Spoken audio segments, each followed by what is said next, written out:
Assalamualaikum warahmatullahi wabarakatuh. Selamat siang.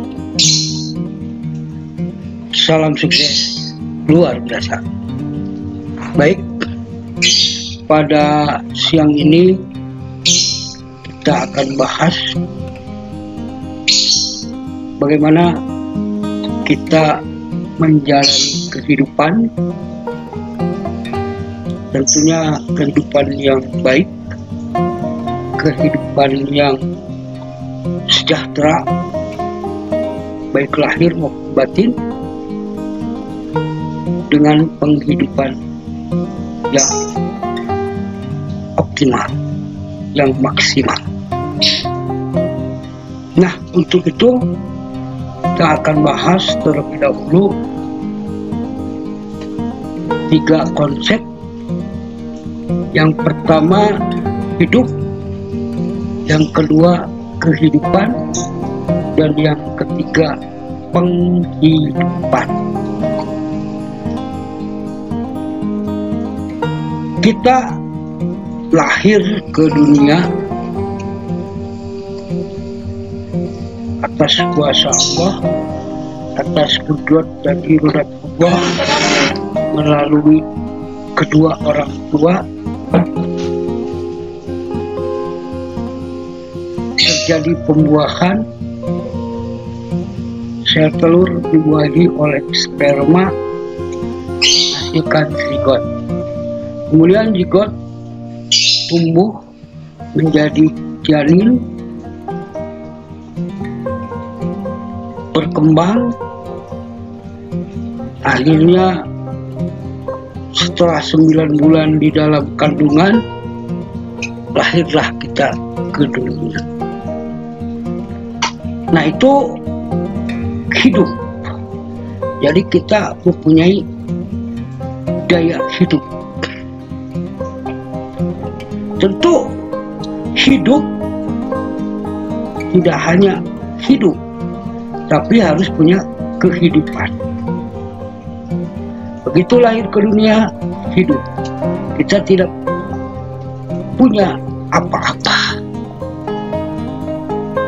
Meskipun kita terlahir dari orang kaya, terlahir dari orang yang berpangkat, terlahir dari orang yang punya jabatan, tetap saja begitu lahir ke dunia kita tidak punya apa-apa. Dan kita juga tidak bisa memilih. Ya, setiap manusia tidak bisa memilih untuk dilahirkan oleh siapa, di mana, dan kapan. Kita tidak pernah memilih untuk dilahirkan oleh seorang yang miskin, untuk dilahirkan oleh seorang yang kaya, untuk dilahirkan oleh orang yang punya jabatan, kedudukan, dan seterusnya. Kita tidak bisa memilih. Jadi kita terima apa yang kita peroleh, apa yang kita dapatkan. Ya, karena kita tidak bisa memilih. Tentu karena kita tidak bisa memilih untuk hidup ini, maka kita dihadapkan pada pilihan-pilihan. Ya. Apakah kita mau pilih menjadi orang miskin? Apakah kita mau pilih menjadi orang setengah kaya? Apakah kita ingin menjadi orang yang punya jabatan, punya pangkat, punya kedudukan, dan seterusnya? Itu adalah pilihan. Pilihan kita.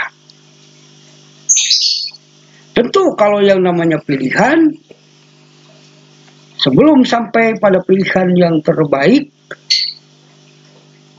pada kedudukan yang terbaik, pada kedudukan yang harus kita terima, tentu kita sebagai manusia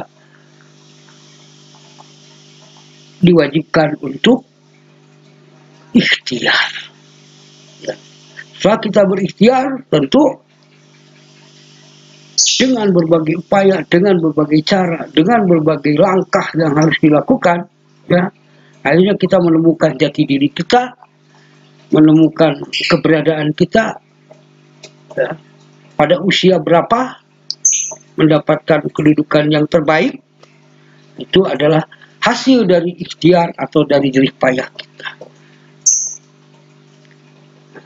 Kembali ke konsep hidup, ya. Begitu lahir kita ke dunia adalah hidup, tidak bisa apa-apa. Nah, supaya kita bisa menjalani kehidupan dengan baik, kehidupan yang tidak mati dini, kehidupan yang sehat, tentu kita dibantu oleh orang tua kita, ya, oleh ibu kita, agar bisa hidup. Maka dikasih makan. Ya. Begitu kasih makan pun tidak langsung kasih makan nasi, tidak langsung dikasih makan jengkol, tidak langsung dikasih makan daging ayam. Ya. Tentu disesuaikan juga dengan keberadaan kita, ya, dengan hidup kita. Hidup di awal paling kita kasih ASI, air susu ibu. Ya. Kemudian kesininya lebih keras lagi dan seterusnya. Ya, sesuai dengan tingkatan usia. Nah, setelah kita bisa mempertahankan hidup, barulah kita tentu harus menemukan kehidupan. Kehidupan yang bagaimana? Kehidupan yang sehat, kehidupan yang cukup, kehidupan yang bisa beramal soleh, berguna bagi sesama, berguna bagi lingkungan, berguna bagi bangsa dan negara. Tentu untuk menjalani kehidupan ini kita harus punya penghidupan. Kita harus punya penghidupan. Penghidupan apa? Penghidupan itu adalah pendapatan kita, ya, penghasilan kita. Ya. Nah, untuk menjalani kehidupan, maka kita harus punya tujuan. Ya. Tujuan kita apa? Cita-cita kita apa? Nah, untuk mencapai tujuan tersebut, ya, maka melalui proses kehidupan, ya, kita sekolah, kita belajar, ya. Belajar dari mulai tingkat PAUD, TK, sekolah dasar, MI, SMP, sanawiyah, aliyah, sampai perguruan tinggi. Ya, itu adalah proses kehidupan untuk mendapatkan penghidupan yang lebih baik.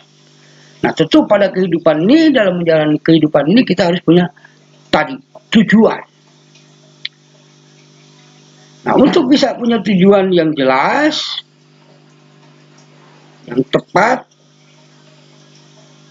ya, kadang-kadang kita hanya menjalani kehidupan begitu-begitu saja. Apa yang bisa kita kerjakan, kerjakan. Ya, itu masih lebih bagus. Tapi banyak juga pada akhirnya kemalasan-kemalasan. Dengan kemalasan tersebut pada akhirnya timbullah kebodohan-kebodohan.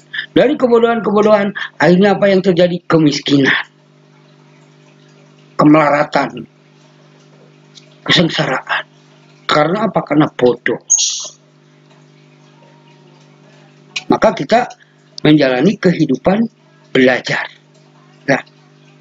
Nah, pada kehidupan belajar pun kita kadang-kadang, ya, kadang-kadang tidak punya tujuan yang jelas, tidak punya arah yang tepat. Ya, kenapa banyak orang tidak sukses? Kenapa banyak orang yang gagal? Ya, itu karena tidak punya tujuan yang jelas, karena tidak punya tujuan yang terencana dengan baik. Akhirnya apa yang terjadi? Hidupnya bagaimana angin, bagaimana lingkungan. Nah, bergaul dengan lingkungan yang baik tentu akan menghasilkan yang baik. Bergaul dengan lingkungan jahat tentu akan menghasilkan orang jahat. Itu karena apa? Karena kita tidak punya tujuan yang jelas, tujuan yang tepat, tujuan yang tepat. Kenapa orang tidak sukses? Itu karena tujuannya tidak jelas. Kadang terlalu banyak tujuan, ya, punya cita-cita banyak, 1, 2, 3, 4, 5, 6, tapi dikerjakannya setengah-setengah, ya, semua tidak selesai, ya. Sekolah sudah di SD, SD dari sini ke sini, ke sana, ke sini. Akhirnya apa yang terjadi? Membingungkan. Akhirnya apa yang terjadi? Tidak mendapatkan ilmu yang sesuai, ya, tidak mendapatkan pembelajaran yang sesuai. Jadi harus punya arah, ya, harus punya tujuan yang jelas, yang bisa diraih, tetap fokus pada tujuan tersebut, ya. Saya pernah bertanya kepada seseorang, ya, kalau punya uang banyak, apa yang akan dilakukan? Nah, pada banyak orang seringkali mengatakan kalau punya duit banyak maka akan beli mobil, beli rumah. Padahal sudah punya rumah, mau beli rumah lagi, punya mobil, pingin punya mobil lagi yang lebih baik, ya. Nah, itu berpikir sesat, ya. Seharusnya kalau kita punya uang, ya, selain kita memenuhi kebutuhan apa yang kita inginkan, juga berpikir ke masa yang akan datang, ya. Berpikir kepada masa yang akan datang, apa nih yang ingin diraih, yang ingin dicapai dalam 1 tahun ini, dalam 2 tahun ini, dalam 3 tahun, ya. Saya punya uang besar, uang banyak, kan, kebetulan mendapatkan warisan banyak, kebetulan sudah jadi pimpinan, misalnya punya duit banyak, gaji banyak, kadang-kadang berubah, ya, cara hidupnya berubah, ya. Yang tadinya tidak konsumtif, tidak boros, menjadi lebih boros.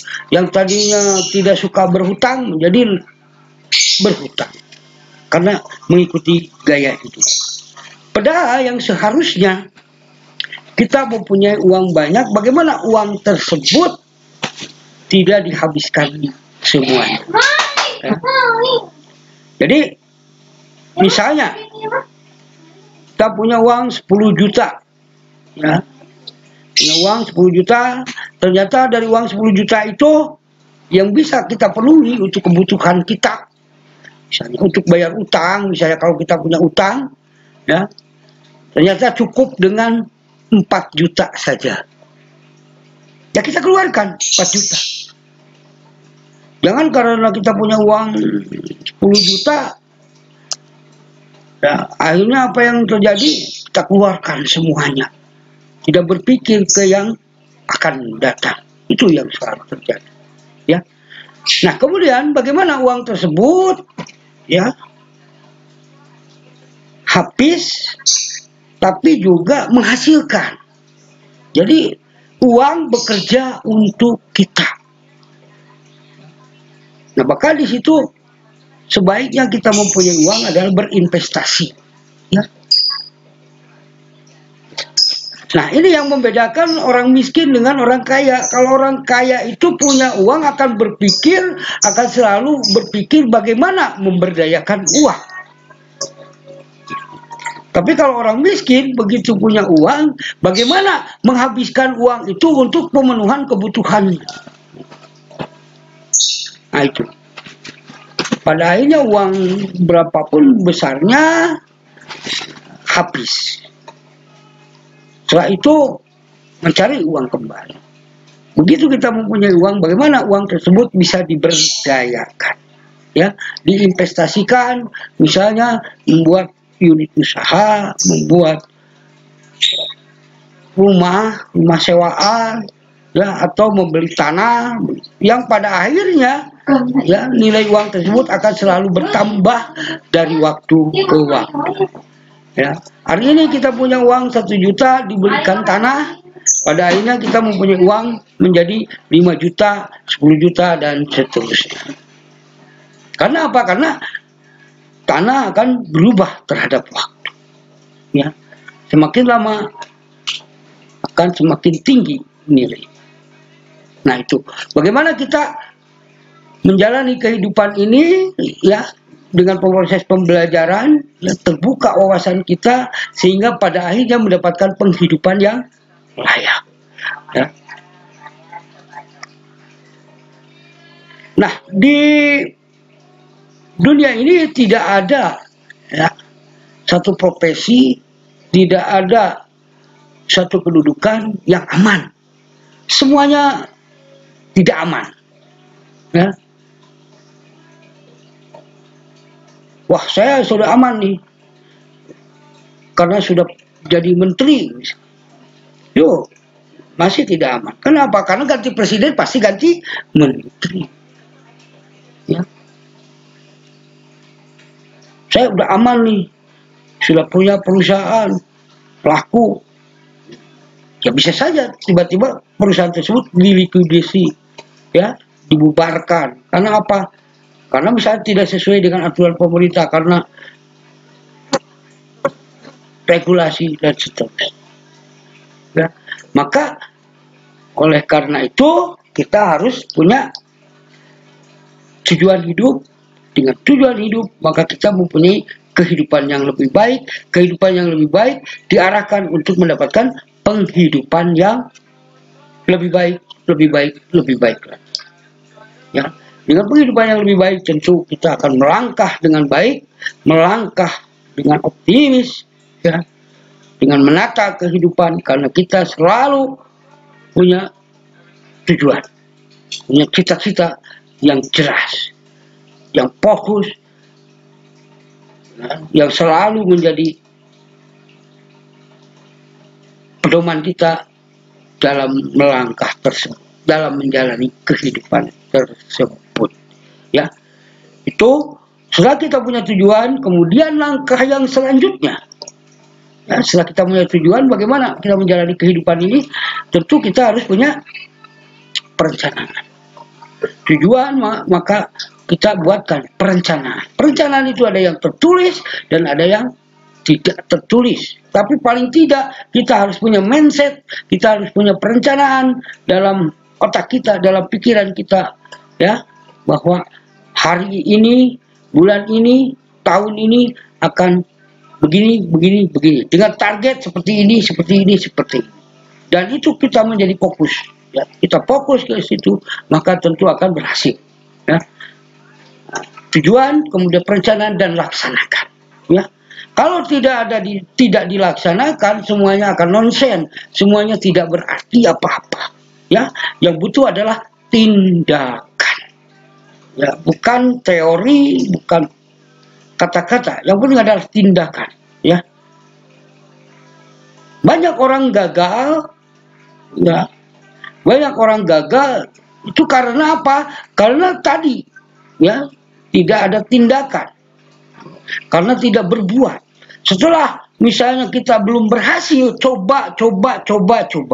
Pada suatu saat akan berhasil. Kenapa? Karena kita selalu mencoba memperbaiki. Makanya itu ada, kita punya tujuan, punya perencanaan, kemudian kita laksanakan. Saat dilaksanakan baru kita evaluasi, ya. Kita nilai keberhasilannya. Oh, ternyata saya masih gagal. Ya, coba lagi. Apa nih yang harus saya lakukan? Apa yang harus diperbaiki supaya tujuan tercapai? Buat lagi perencanaan. Oh iya, kalau nanti harus begini. Supaya tidak begini, Ya. Kita melakukan tindakan masih gagal juga, kita evaluasi. Di mana? Ya. Nah, dievaluasi kemudian kita refleksikan pada diri sendiri, ya, direfleksikan. Ya, kita renungkan, ya. Nah, kita renungkan, buat perencanaan lagi, tetapkan lagi tujuan, bukan tetapkan tujuan yang berbeda. Tujuan tetap harus terukur, ya. Tujuan harus ada prioritasnya. Ada skala prioritasnya. Jangan banyak tujuan tapi tidak selesai. Ya, satu tujuan selesai, dua tujuan selesai, tiga tujuan selesai. Ya. Karena apa? Karena kita fokus, karena kita punya perencanaan, karena kita melaksanakan tindakan dan kita selalu mengevaluasi, merefleksikannya. Ya, kemudian untuk kita canangkan lagi tujuan tersebut dengan tujuan yang sama agar tercapai cita-cita, akan tercapai impian yang kita inginkan. Mungkin di kesempatan ini itu saja dulu. Di lain waktu kita akan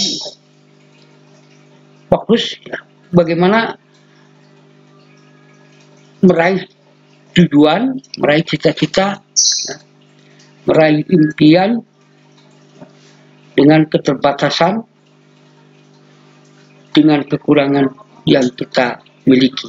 Karena pada dasarnya kekurangan bisa menjadi kekuatan, dan kekuatan akan bisa menjadi lebih kuat lagi. Karena apa? Karena kita punya mitra, karena kita punya rekan, karena kita punya banyak teman. Demikian, ya. Mudah-mudahan bermanfaat.